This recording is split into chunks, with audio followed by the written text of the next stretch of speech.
어려울수록 사람에서 확실하게 이 증거들이 알려져 있는 거예요. 논문이 많고 검은색 선들은 증거가 충분치 않은 건데 전면성이 굉장히 중요하다고 항상 말씀을 드립니다. 한 가지만 안 돼요. 예를 들어서 1월 1일이 됐을 때 내가 갑자기 그날부터 렌틸콩을 좀 더 먹어야 되겠다. 그런 것들은 소용이 없습니다. 왜 그러냐면 전 항상 이 얘기를 할 때 잠에서 시작을 하는데 잠이 부족하면요 스트레스 호르몬이 나오기 때문에 스트레스 호르몬이 또 굉장히 심하면 또 수면 질이 떨어진단 말이에요. 근데 이 스트레스 호르몬이 무슨 변화를 일으키냐? 전두엽 기능을 떨어뜨려요. 내가 먹고 싶은 거를 먹지 않아야 되는 자제력을 떨어뜨리는 거예요. 두 번째로 해마 위축, 기억력을 떨어뜨려요. 세 번째, 편도체 과활성. 편도체 과활성은 두 가지 문제를 일으킵니다. 하나는 화가 많은 사람이 됩니다. 그리고 두 번째는 욕심이 많아집니다. 그 욕심에는 이런 것도 있습니다. 쾌락 추구. 결국에 이 편도체 과활성이 되고 전두엽 기능이 떨어지면 여러분들 그 과로를 하시거나 야근하시거나 스트레스 받거나 전날 밤새면 다음날 보면 계속 핸드폰 스크롤하고 있고 단계 땡기는 걸 느낄 거예요. 그리고 낮에는 굉장히 라면 같은 거 먹고 싶고 이게 도는 거예요. 그러면 결국에는 더 몸에 안 좋은 게 먹고 싶죠. 그러면은 가속노화 식사를 하게 돼요. 가속노화 식사를 하면 팔다리 가늘어지고 배가 나오고요. 그러면서 당연히 대사노화가 진행이 되고 만성염증과 인슐린 저항성과 그다음에 지방이 많아지는 것도 이런 것들은 사실은 다 노화 시기를 가속시키고 노화세포를 만드는데 노화세포는 역시나 염증 물질을 만들어요. 이런 것들은 다시 노화 시기를 가속시키고 혈관 손상을 일으켜서 혈압을 올리고 혈압이 오르면은 다시 뇌 기능 떨어지고 전두엽 기능 떨어지고 악순환되죠. 그러면 결국에 브레인 포그가 되고 업무 효율 떨어지고 이런 것들 때문에 사실 또 회복 탄력성 떨어지고 체력 떨어지고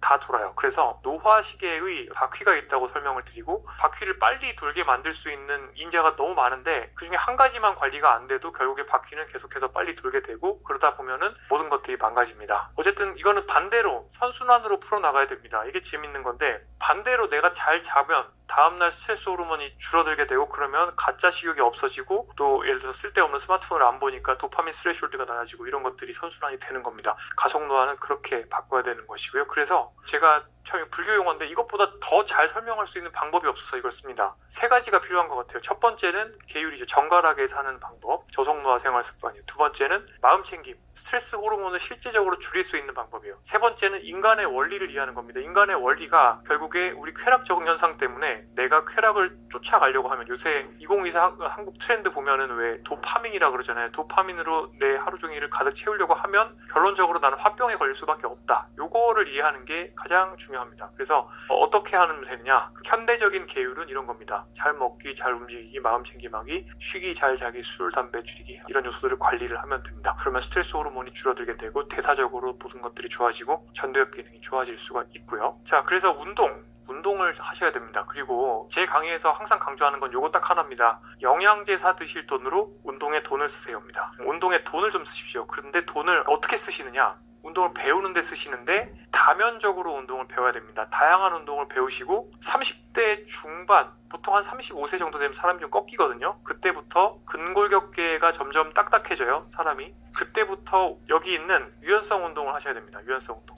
필라테스 좋고요. 요가 좋고요. 스트레칭 좋습니다. 이런 것들을 배워서 하셔야 됩니다. 40대, 50대 이거를 배워 놓으셔야 60대, 70대에 제대로 걸으실 수가 있어요. 딴 게 다 필요 없고 운동을 내가 해야 된다. 일단 제일 중요한 목표는 90대에도 걸어야 되는 거예요. 자, 저항운동, 근력운동이죠. 근력운동 우리나라 사람들 되게 싫어합니다. 조사해보면은 근력운동 실천율은 20%밖에 안 돼요. 근력운동을 50대부터 열심히 해야 되고 여성분들 특히 이제 50대 완경이 오기 때문에 그때부터 에스트로겐이 떨어져서 근력운동을 열심히 안 하면 뼈, 근육이 다 녹아요. 그렇기 때문에 이때부터는 근력운동에 목숨 거는데 60대부터는 그 비중을 확 올려야 됩니다. 근데 문제가 한국 사람들은 젊어서는 운동을 진짜 안 하고요. 그러니까 서울 사람들 평균적으로 하루에 4,000보 정도 걷습니다. 그리고 저항운동은 20%밖에 안 하고 유산소 운동 실천율이 갈수록 떨어집니다. 더 문제는 뭐냐면 그렇게 해서 60대가 돼서 건강검진 결과에 빨간불이 많이 들어오면 그때부터 사람들이 걷기 운동을 하기 시작합니다. 반대죠. 걷기 달리기는 30대부터 20, 30대부터 해야 되는 거고요. 30대 중반에 유연성 운동을 더 해야 되고 저항 운동을 50대부터 더 해야 되고 그 다음에 왜 중국이나 이런 데 보면 할아버지들 양생법 하고 있죠. 막 이렇게. 이런 것들은 이제 특히 70대 이후에 열심히 해야 됩니다. 그래야 낙상 예방이 되고 인지 기능이 좋아져요. 가장 중요한 건 뭐냐? 내가 운동을 배우고 돈 쓰고 시간 쓰는 거는 항상 그것보다 한 10배, 100배, 1000배의 보상이 온다 생각을 하시고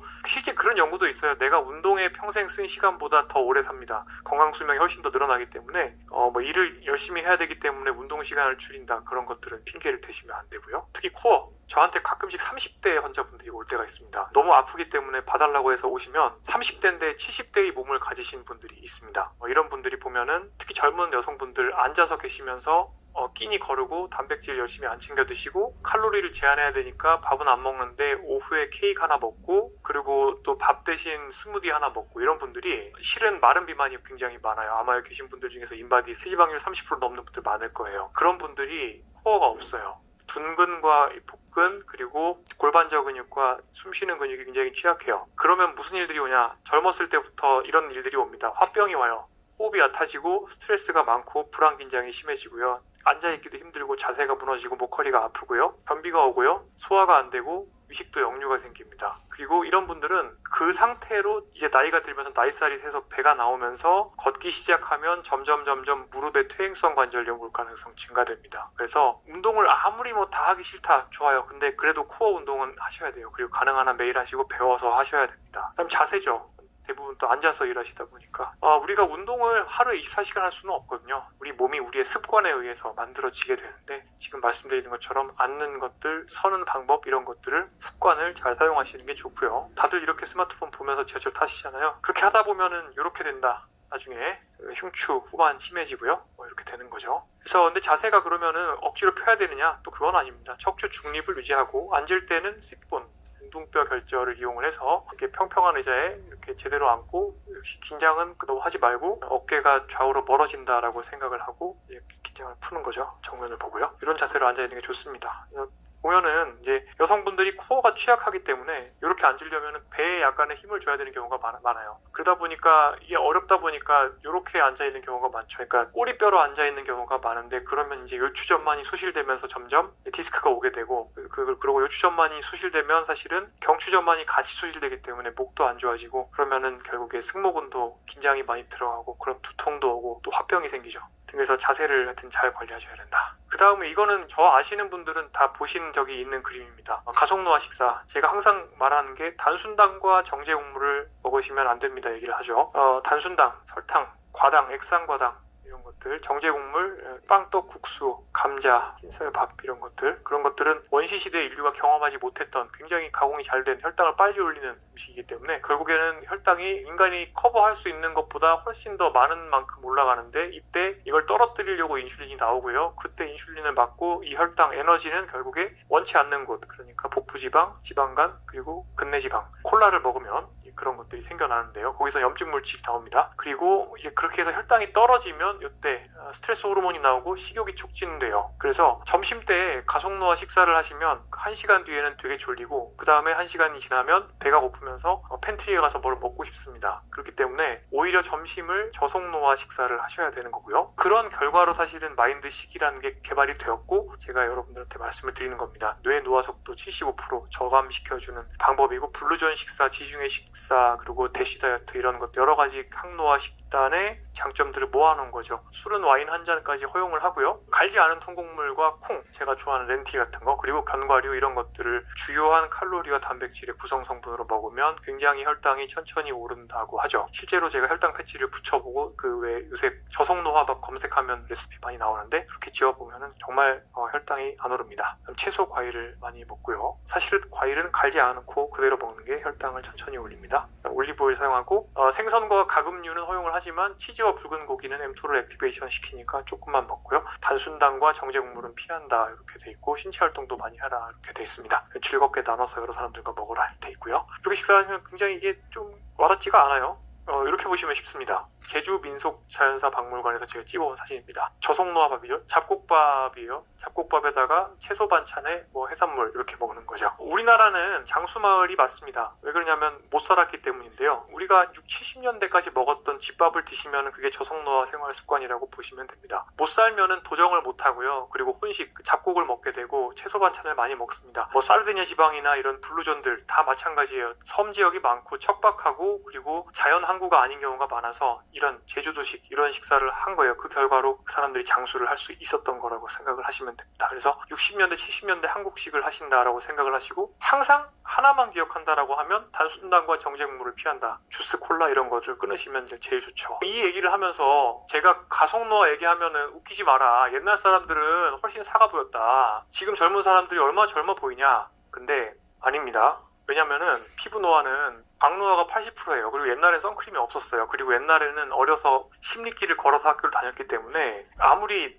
몸 노화가 저속 노화가 돼도 결국에 사가 보이는 거예요. 나이 든 피부의 특징은 뭐 얇아지고 콜라겐과 엘라스틴이 줄고 푸석푸석해지고 스킨 베리어가 약해지고 그리고 또 한편으로는 피부에도 면역 시스템이 있습니다. 덴드리틱 셀이나 이런 것들이 있는데 이런 것들에도 염증이 생겨서 이 피부 노화와 전신 노화의 크로스톡에 대한 얘기도 합니다. 저도 사실은 그 얘기를 듣고선 선크림을 바르는데 그러니까 광노화가 많이 돼서 피부에 인플라메이션이 생기면 결국에 그게 이제 시스템 만성 염증을 시스템적으로도 만들 수도 있다는 거예요. 그래서 사실은 피부 노화는 관리가 따로 별도로 필요합니다. 근데 제가 여러분한테 딱 하나 말씀드리고 싶은 건 뭐냐면 이겁니다. 결론적으로 말하자면 선크림은 무조건 발라야 된다. 그리고 자 그러면 선크림은 어떻게 해야 되느냐? 첫 번째 피부과 선생님들이 공통적으로 저선에서 얘기하는 게 SPF 30 이상을 써라. 50 이상이면 더 좋다. 그리고 브로드 스펙트럼을 써라. 그리고 PA가 높은 걸 써라. 뭐 이렇게 얘기를 하죠. 그리고 뭐 한 티스푼 정도를 얼굴에 바르라고 그래요. 굉장히 많은 양을 발라야 되죠. 이게 그리고 뭐 우리 옷을 입으니까 이렇게까지는 안 해도 되겠지만 그러니까 한 티스푼 정도 그 정도를 발라도 비타민 D 합성을 저해하지는 않을 거로 생각이 됩니다. 이거는 저도 옛날에 잘 몰랐던 건데 이번에 공부하면서 알게 된 건데 우리가 꽤 많은 시간 광합성을 해야 비타민 D가 생길 것 같지만 사실은 이제 햇빛이 있는 상황에서 조금만 밖에 나가도 충분한 양의 비타민 D를 얻을 수가 있기 때문에 선크림은 바르시고 그리고 바깥에 신체 활동은 많이 하시고 그리고 이게 비타민 D 또 결핍이라고 하거나 또는 골 감소증이 있거나 근 감소증이 있으면 그때는 비타민 D를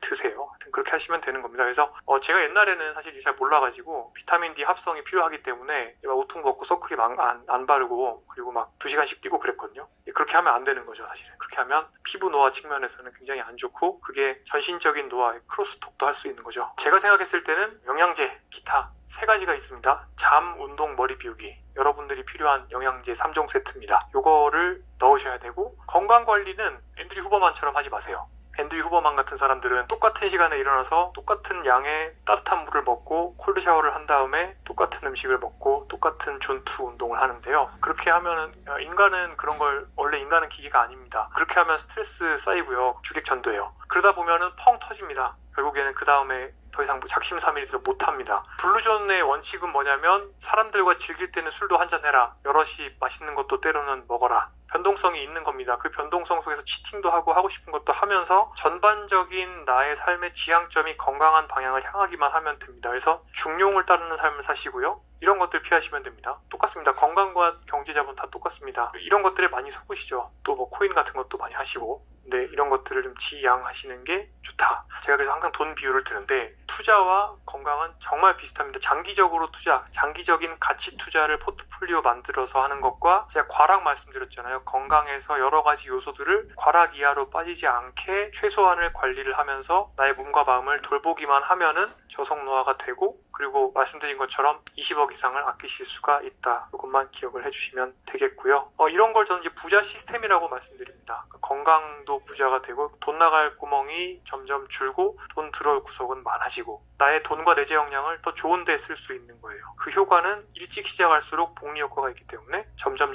더 개선폭이 커질 수밖에 없다를 이해를 하시면 됩니다. 그럼 제가 이 얘기를 왜 하느냐? 2040년대가 되면 전 세계는 우리나라랑 비슷한 상황, 특히 우리나라 최악이죠. 저희 세대는 60대가 돼서 병이 많아지고 저희 부모님 세대는 80대가 되지만 살아있으면서 돌봄 요구가 필요하고 저희 할아버지 세대는 아직도 살아계실 수도 있습니다. 모든 사람들이 의료와 돌봄을 이용해야 되는 상황이 돼요. 정말 그 한 나라가 지탱할 수 없는 규모입니다. 그래서 어느 정도는 각자 도생을 하고 주변 사람들뿐만 아니라 모두가 노력을 해서 우리나라 사람들의 평균적인 건강 궤적을 바꿔야만이 우리나라가 지속 가능하게 나이 들어갈 수 있어요. 사회 고령화가 가능합니다. 그렇기 때문에 어떻게 보면 각자 도생 노력일 수 있는데요. 그것들이 모아지면은 결국에 우리나라가 좀 더 살만한 사회가 유지가 될 수가 있는 것이죠. 그런 것들 때문에 각자 건강 상태를 유지를 하셔야 되는 거고 긴 시간 경청해 주셔서 정말 감사합니다. 네, 마치겠습니다.